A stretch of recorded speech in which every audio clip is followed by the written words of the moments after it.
हमारी जनता का रक्षा करना। रक्षा नहीं करते तो बाहर के लोग अफगानिस्तान से मोहम्मद गजनी से लेकर सब तक यहां में लूट ही नहीं लेते, बलात्कार अत्याचार करके हम लोगों को नष्ट कर देते हैं। हमारे बडेरे जो है कोई हार्ट अटैक या डायबिटीज से नहीं गए, वो रणभूमि में गए। हम लोग बड़ी मांग से 4 साल मुझे लगे सब रिकॉर्ड्स इकट्ठे करते हुए, और मेहरानगढ़ ट्रस्ट से मैंने एक होशियार हिस्टोरियन को बुला के, और यहां पर तो ये एरिया करमसोतों का है ज्यादा, सबसे ज्यादा यहां राजपूत करमसोत हैं। राव करम सिंह जी जो कि 8वें पुत्र थे जोधा जी के, सबसे बड़े जो थे जोधा जी के, उन्होंने जोधपुर में राज किया। बीकाजी नंबर 2 बीकानेर गए। 8वें पुत्र करम सिंह जी यहाँ आए। सो करमसोतों ने मेरे से कब से मांग कर रहे हैं, हमारा इतिहास कहाँ है। 550 पानों की किताब का काम फाइनल स्टेज में है, कंप्लीट हो रहा है। और आप यहां पर करम सिंह जी से लेकर वर्तमान तक आप लोग ट्रेस कर पाओगे कि हमारे बडेरों की हिस्ट्री कहां से शुरू हुई और हम कहां हैं अब। और ये जनवरी 2024 में हम सोचते हैं हमारी सरकार भी आ जाएगी, केंद्र में हमारे है ही, बहुत भव्य और जोरदार फंक्शन करेंगे। हमारी सोसाइटी के सब लोगों को बुलाएंगे, सब दूसरी जातियों को बुलाएंगे, उसका विमोचन करेंगे, और जोधपुर दरबार को भी बुलाएंगे ताकि उसका जो है विमोचन किया जाए।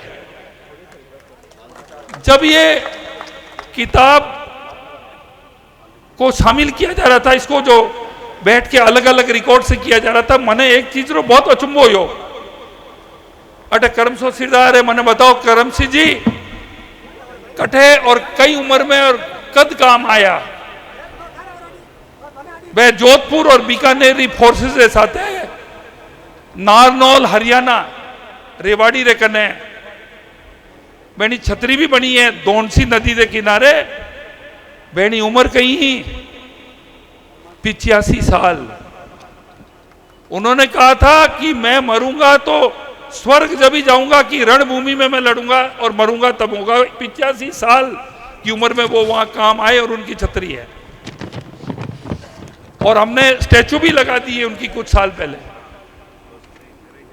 तो ये किताब का जो विमोचन होगा, हम आप सब लोगों को हम बहुत बड़ा फंक्शन करेंगे, और जो है हम आप ये जनवरी 2024 में हम करेंगे। समाज की सेवा कैसे कर सकते हो आप? कई अलग अलग तरीके। एक तो है कि आप लोग शिक्षा में भी कर सकते हो, स्कूल खोल के या छात्रावास खोल के, या आप गरीब बच्चियों की शादी करना हॉस्पिटल के जरिए भी कर सकते हो। हमारे मेघराज जी या विराजमान है। जब मैं मंत्री था, मैं क्रीड़ा का मंत्री, खेल कूद का मंत्री था, मैंने कुछ लोगों को बुलाया। मैंने कहा यार ये स्टेडियम जो है, नाम तो है मान सिंह स्टेडियम, जमीन दी महाराजा मान सिंह जी ने, और मान सिंह जी विश्व कप जीते हुए पोलो के खिलाड़ी। पोलो है घोड़ा माथे बैठन खेल है, दड़ी हुए और डंडो हुए हॉकी जेड़ो, विश्व चैंपियन की टीम में थे वो हमारे इंडियन टीम के अंदर। उनका कोई नाम पता, कोई उनकी फोटो स्टैचू कुछ भी नहीं है। तो मेघराज सिंह जी जैसे दानदाताओं ने, दिया कुमारी जी ने, महाराज जय सिंह जी ने, सब ने मिलके, नवल सिंह जी ने, सब चंदा इकट्ठा करके काले पत्थर का हमने बहुत ही बढ़िया सुंदर हमने स्टैचू हमने वहां खड़ा किया है। तो ये एक तरीका है समाज की सेवा करना। एक तरीका है जो आज की तारीख में सबू महत्वपूर्ण है, वो है राजनीति।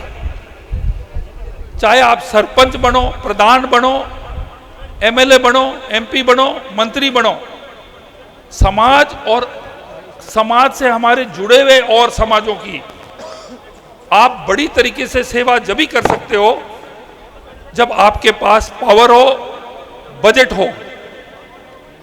अपने लोगों को, सबको जहां तक हो सके सब लोग को राजनीति के अंदर एंटर करके, चाहे पार्टी कोई भी हो, हमें आगे बढ़ के हमारे समाज और हमारे समाज से जुड़े हुए समाजों की, सब जनता की हम जो सेवा है हम उसी तरीके से कर सकते हैं। और जैसे मैंने आपको पहले बोला, मैं दोहरा रहा हूं कि हमारे समाज में ताकत यह है कि हम पे दूसरे समाज भरोसा करते हैं। पहले चुनाव में जीता था, हमारे साथ जाट बहुल एरिया में जाट भी थे। सबसे पहला 1952 में चुनाव मेरे दादो साहब जीते, उनको भी सब समाजों का समर्थन मिला। तो सब समाज हमारे साथ है, ये हमारी ताकत है, ये आप ध्यान रखना। एक ये मेरा आखिरी में एक दो बात और लास्ट में कहूंगा कि अपने आजादी के बाद में हमारे समाज के कई लोग थे जो बहुत बड़ी तरीके से जनता की सेवा कर सके। और मंच से आपसे माफी चाहूंगा, कई लोग मेरे से सहमत नहीं होंगे, कई लोग सोचेंगे मैं कुछ गलत बोल रहा हूं। जो मुझे जिन लोगों ने प्रभावित किया वो है सबसे पहले हमारे माननीय भूतपूर्व 2 बारी रहे मुख्यमंत्री जी, उपराष्ट्रपति जी, स्वर्गीय श्री भैरव सिंह जी शेखावत। हम पार्टी की बात नहीं कर रहे हैं, हम व्यक्ति की बात कर रहे हैं। मुझे याद है जब वो उपराष्ट्रपति थे, मैं उनको मिलने गया, मेरी वाइफ भी साथ थी, वो उपराष्ट्रपति थे। लेकिन जब हम उठ के जाने लगे, वो गाड़ी तक हमें छोड़ने आए, प्रोटोकॉल नहीं था। उनकी धर्मपत्नी जी आसोप के पास बुचकला गांव, उनका पियर, वो हर रक्षाबंधन में मेरे फादर के राखी बांधने पधारती थी। फादर थे कांग्रेस में, भैरू सिंह जी थे बीजेपी में। धरने होते थे हमारे घर के बाद, सीएम हाउस के बाद में, लेकिन भैरू सिंह जी अंदर आते थे, नहाना धोना करना सब जो है, क्योंकि ताल्लुकात थे, प्रेम था। एक तो उस व्यक्ति का, आजादी के बाद की बात कर रहे हैं, 1 बाय 1। उसके बाद एक और मसीहा हमारे समाज में पैदा हुआ, भगवान उनको जल्दी ले गए, वो थे कल्याण सिंह जी कालवी। पूरे जनता से जुड़े हुए थे और बहुत भारी सेवक थे। कालवी साहब के बाद में एक सर्टन पीरियड था जो समाज के लिए दिन रात कभी भी तैयार हो जाते थे, वो थे देवी सिंह जी बाटी। आज की तारीख में मैं कई बार घूमा हूं, जब हम मंत्री थे घूमते थे,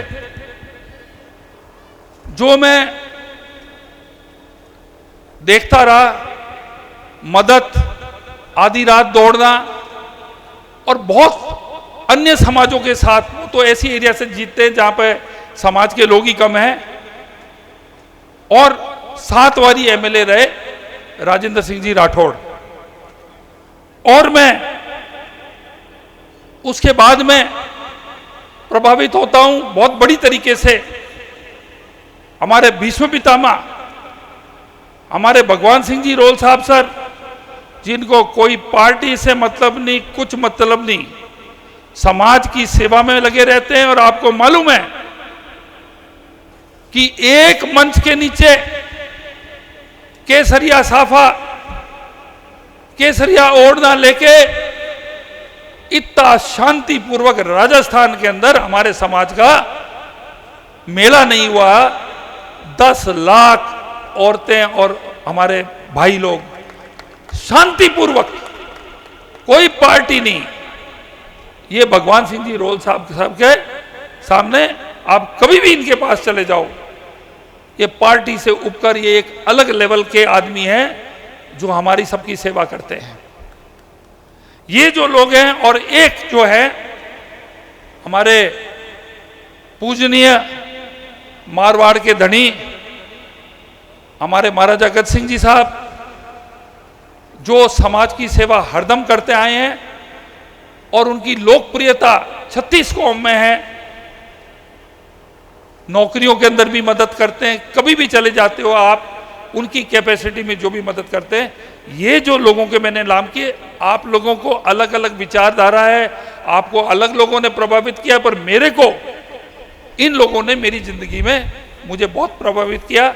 जो इन्होंने त्याग दिया है, जो इन्होंने समय दिया है और जो इन्होंने मेहनत करी हम सबके लिए। हमारे सबसे बड़ी चीज जो हम कर सकते हैं हमारे युवा के लिए, आज हमारी जनसंख्या में 65% युवा है, और इनके लिए जो हम समाज जो बेस्ट चीज कर सकता है, यानी कि कोई भी समाज अपने बच्चों के लिए कर सकता है, अच्छी शिक्षा। और हम जो साधन संपन्न लोग हैं, हम उनको कैसे न कैसे नौकरी दिलाएं। वो हमसे भीख नहीं मांग रहे हैं, नौकरी दिलाना हमारा कर्तव्य है। और युवा को नौकरी मिल जाए ना, तो उसका जीवन जो है वो पलट जाता है। लेकिन हमें आप हर मीटिंग में मायने बाता हुए सब लोग एक ही बात कहे हुए कि भाई ये शराब, दारू, जुआ, अमल, इसका सेवन छोड़ो। और एक चीज और, हमारे अंदर एक कमजोरी है जो मैं व्यतीत करना चाहता हूं आप लोगों को, कि ये दूसरे समाजों में इतनी नहीं है कि हम जो है ना, आप जानो केकड़ो कहीं हुए, केकड़ो लंबा लंबा भी रहे, वो है पंजा, चपटो सुबह चले, कई केकड़ा ने एक छावड़ी में छोड़ दो, एक बारे जो निकल तो दिखे तो दूजा पकड़ नीचे पटक देवे। भाई ईर्षा मत करो भाई, जो उठ रहा है उसको ऊंचा उठने दो। ये हमारी बहुत बड़ी हमारी कमजोरी है।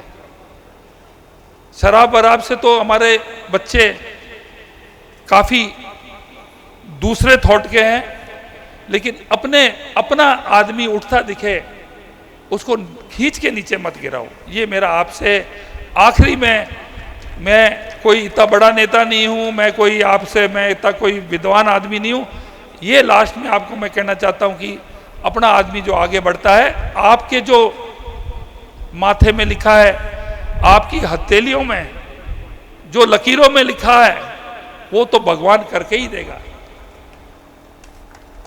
सबसे लास्ट में मैं एक बारी कहूंगा जो मुझे शुरू में कहना चाहिए, एक स्वर उतार के आप लोग जोर से बोलोगे, नागणेचा माता की। यार इतना GSS 33 रहा, 132 रहा, 220 बना, करंट तो काटो नहीं, आप नागणेचा माता की।